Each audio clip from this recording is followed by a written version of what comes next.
melanjutkan tema berikutnya, saya langsung saja untuk memberikan pertanyaan kepada kakak, yaitu bagaimana proses perencanaan kegiatan penegak, apakah ada keterlibatan peserta dan dalam merancang kegiatan tersebut. Baik, untuk perencanaan kegiatan itu untuk di Satuan Ambalan di penegak itu ada beberapa tahap, Mas. Jadi ketika sebuah satuan itu ingin melaksanakan program kerja dalam 1 tahun, itu awal mulanya diawali dengan musyawarah kerja. Musyawarah kerja ada beberapa istilah, intinya sama, musyawarah ketika awal tahun atau awal masa jabatan. Nah, itu kita libatkan beberapa pihak. Yang pertama pembina, kedua majelis pembimbing, yang ketiga adalah dari peserta didik. Jadi ketika musyawarah kerja itu dibahas selama 1 tahun, selama 1 periode itu kita ngapain saja, kita melakukan program kerja apa saja, mulai dari kemah, mulai dari pelatihan, mulai dari lomba, itu semua dibahas secara rinci beserta dengan anggarannya, kira-kira estimasinya berapa, seperti itu. Jadi udah tersusun. Iya, betul. Ya, terima kasih.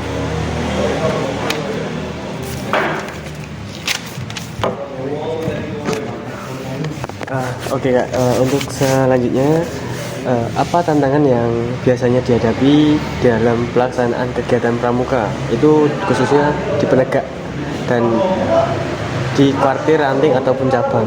Nah, dan bagaimana itu untuk cara mengatasinya?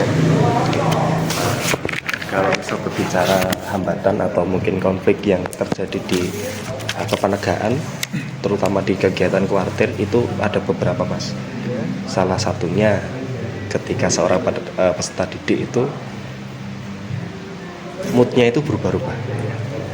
Kadang dia semangat, kadang dia turun semangatnya.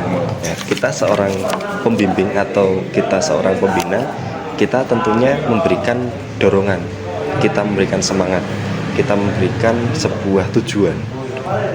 Contohnya ketika sebuah kuartir, ranting ataupun cabang mempunyai kegiatan lomba, dari gugus depan diperintahkan untuk ikut, kita ketika ingin melaksanakan itu tentu perlu latihan dan kayak jam tambahan untuk mencapai tujuan ketika kita ingin mengikuti lomba itu. Jadi ketika lomba terutama,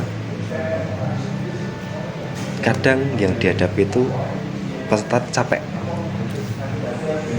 Kita berikan latihan yang intens, kita berikan latihan yang memforsir fisik dan mental. Tentunya dari diri seorang peserta didik, terutama penegak, tentu capek itu tidak bisa dielakkan. Nah, kita seorang pembina, kita berikan masukan, kita berikan dorongan, kita berikan semangat, dan kita berikan sebuah iming-iming, Mas. Jadi ketika kamu bisa menang, kamu akan mendapatkan ini, kamu mendapatkan prestasi, kamu mendapatkan sebuah kebanggaan. Jadi kita berikan tujuan yang nyata. Jadi itu terbukti berhasil sejauh saya menjadi seorang pembina, seperti itu. Ya.